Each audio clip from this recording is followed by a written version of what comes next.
Hello student, welcome back to my channel commerce lady. I am Jayshree Yadav. So बच्चे, आज के class में हम क्वेश्चन नंबर 2 करने वाले हैं।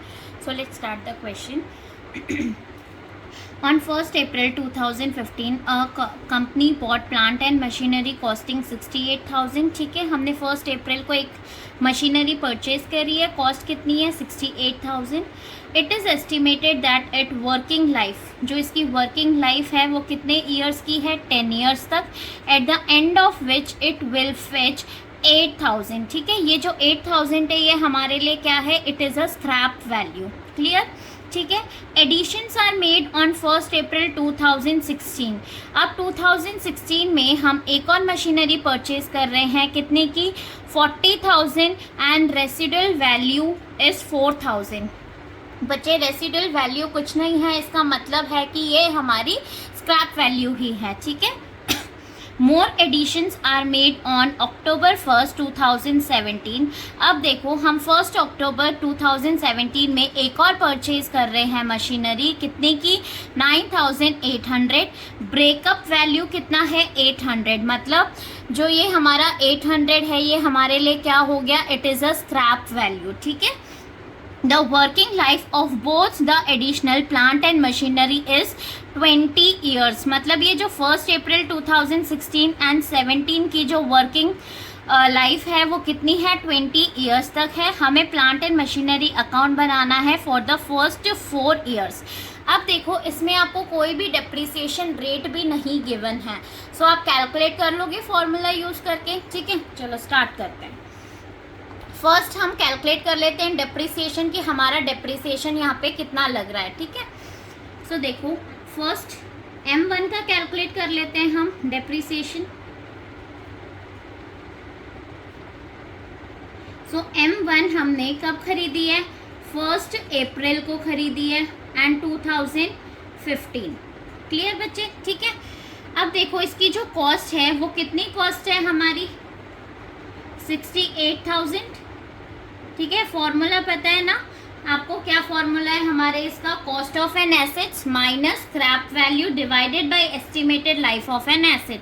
तो सेम वही 8,000 माइनस कर देंगे स्क्रैप वैल्यू डिवाइडेड बाय इसकी जो वर्किंग लाइफ है कितनी है? 10 ईयर्स। सो इसका जो आंसर होगा कितना होगा? 60,000 डिवाइडेड बाई 10। तो ये जो हमारा डेप्रिसिएशन निकल गया पूरे साल का वो कितना आ गया? 6,000। क्लियर? इसी तरीके से हम नेक्स्ट मशीन का भी कैलकुलेट कर लेंगे। सो 1st अप्रैल हमने कब परचेज करी थी? 2016 में। सो इसे हम नेम दे देते हैं M2। अब कितने की मशीनरी थी हमारी? 40,000, जिसमें से स्क्रैप वैल्यू माइनस करेंगे। So scrap value is 4,000। Clear? Divided by इसकी जो वर्किंग है, एस्टिमेटेड लाइफ है मशीन की कितनी है? 20 ईयर्स। सो इसे सॉल्व करेंगे। सो ये हमारा कितना आ जाएगा? देखो 20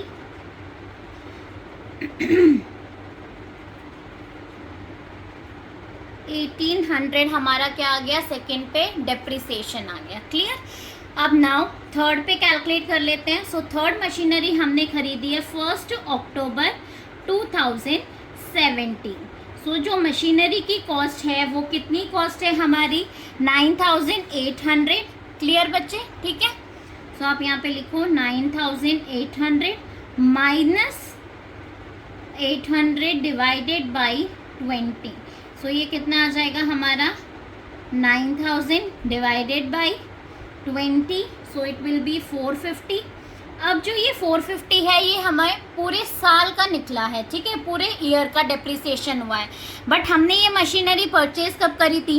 1 अक्टूबर को करी थी। तो हमें कितने महीने का कैलकुलेट करना है? 6 मंथ्स का। तो 6 मंथ्स का कैलकुलेट कर लेते हैं हम।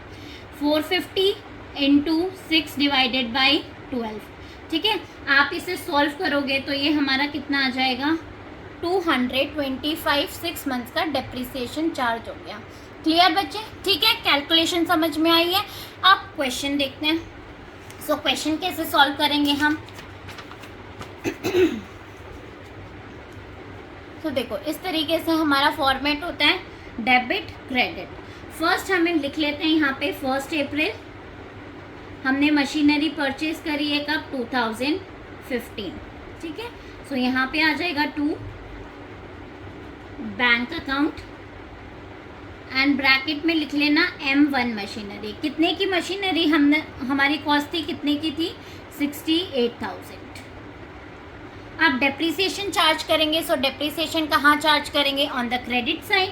सो यहाँ आ जाएगा 31 मार्च 2016 बाय डेप्रिसिएशन अकाउंट। M1 पे हमने कितना डेप्रिसिएशन कैलकुलेट करा था, देखो कितना है ये हमारा 6,000, ठीक है। सो हम यहाँ पे क्या लिख देंगे, 6,000 लिख देंगे हम, क्योंकि ये पूरे साल का हमने अभी कैलकुलेट किया था। अब बैलेंस कैलकुलेट करेंगे। सो बाय बैलेंस CD, कितना बैलेंस आ जाएगा ये, 68,000 minus 6,000, it will be 62,000। Clear. अब टोटल कर लेंगे बेटा यहाँ पे। सो टोटल हमारा कितना आ जाएगा, 68,000 एंड इस साइड भी 68,000। क्लियर। अब देखो नेक्स्ट, ये जो बैलेंस CD था नेक्स्ट ईयर के लिए क्या बन जाएगा, बैलेंस BD। सो 1 अप्रैल 2016, ठीक है, 2016 ही चल रहा है हमारा ईयर, टू बैलेंस BD कितना आ जाएगा, 62,000। अब 1 अप्रैल 2016 को ही हम एक मशीनरी परचेज कर रहे हैं, राइट, ठीक है। सो क्या आएगा यहाँ पे, 2 बैंक अकाउंट एंड इस मशीन को क्या नेम दोगे, M2। कितने की मशीनरी हमने परचेज करी थी, 40,000 की।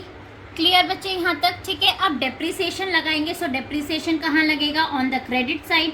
सो 31 मार्च 2017, clear, bye depreciation account M1 और M2 दोनों पे डेप्रिसिएशन लगेगा। सो M1 पे तो पूरे साल का हमने कैलकुलेट करा था ऊपर भी, सो कितना था, 6,000। M2 में भी हमने अभी, मैंने आपको करके दिखाया था, कितना आया था हमारा, 1,800 फॉर द होल ईयर। सो 1,800 हम चार्ज कर देंगे किधर, डेप्रिसिएशन, ठीक है। अब बैलेंस कैलकुलेट करेंगे। सो बैलेंस कैसे निकालेंगे, वही 31 मार्च 2017 बाय बैलेंस CD, ठीक है, M1 एंड M2। कैलकुलेट करो M1 M2 पे कितना हमारा बैलेंस निकलेगा, 62,000 माइनस 6,000 डेप्रिसिएशन M1 का। सो ये हमारा कितना आ जाएगा बच्चे, 56,000। क्लियर। ऐसे ही 40,000 माइनस 1,800, सो ये हमारा कितना आ जाएगा, 38,200। इसका टोटल आप यहाँ पे लिख लेना, 94,200। अब लास्ट में हम इसका टोटल कर देंगे दोनों साइड। सो ये हमारा कितना आ जाएगा, टोटल करो, 1,02,000 एंड इस साइड भी सेम। क्लियर बच्चे यहाँ तक, ठीक है। अब नेक्स्ट देखो, नेक्स्ट ईयर, ये तो 2 ईयर्स ही हुए हैं, हमें 4 ईयर्स तक करना है सेम। सो ये जो बैलेंस CD था नेक्स्ट ईयर के लिए हमारा क्या बन जाएगा, balance BD। So 1 April 2017 to balance BD brought down, M1 M2 कितना है, 56,000 एंड 38,200। क्लियर बच्चे यहाँ तक, ठीक है। अब देखो हमने एक और मशीनरी परचेज करी है 2017, कब खरीदी है, 1 अक्टूबर, तो इसे भी मेंशन कर देंगे हम यहाँ पे, ठीक है। So 1 October to bank account and bracket में लिख लेना कौन सी मशीनरी है, ये हमारी M3। कितने की मशीनरी हमने ये परचेज करी है, 9,800। क्लियर बच्चे यहाँ तक। अब डेप्रिसिएशन चार्ज होगा। सो डेप्रिसिएशन कहाँ पे चार्ज होगा, on the credit side. So credit side पे आ जाते हैं 31 मार्च। सो यहाँ क्या आएगा हमारा, by balance, sorry bye depreciation account, ठीक है। डेप्रिसिएशन का चार्ज करेंगे M1, M2 and M3। So M1 पे देखो फॉर द होल ईयर हमने ऊपर पे कितना कैलकुलेट करा था 6000, M2 पे कितना था 1800 और M3 हमने कब परचेज करी है 1 अक्टूबर पे। तो यहाँ पे मैंने आपको कैलकुलेशन करके दिखाई थी कितना आ रहा है 225। तो ये हम यहाँ पे लिख देंगे, ठीक है, 6 मंथ्स का। सो 225। अब इसका टोटल करेंगे, सो ये आ गया हमारा 8025। क्लियर बच्चे यहाँ तक, ठीक है। अब डेप्रिसिएशन चार्ज कर बैलेंस निकालेंगे। सो बाय बैलेंस CD कहाँ पे आएगा हमारा, यहाँ पे हम कैलकुलेट कर लेंगे balance. So M1, M2 and M3 तीनों पे 56,000 माइनस 6,000 कितना आ जाएगा ये हमारा 50,000। 38,200 माइनस 1,800 36,400 एंड 9,800 माइनस 225। तो ये बैलेंस हमारा कितना आ जाएगा 9,575। क्लियर। अब यहाँ पे आप टोटल लिख दो इनका।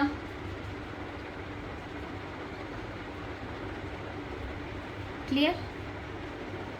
अब ये टोटल कर लेंगे हम लास्ट में।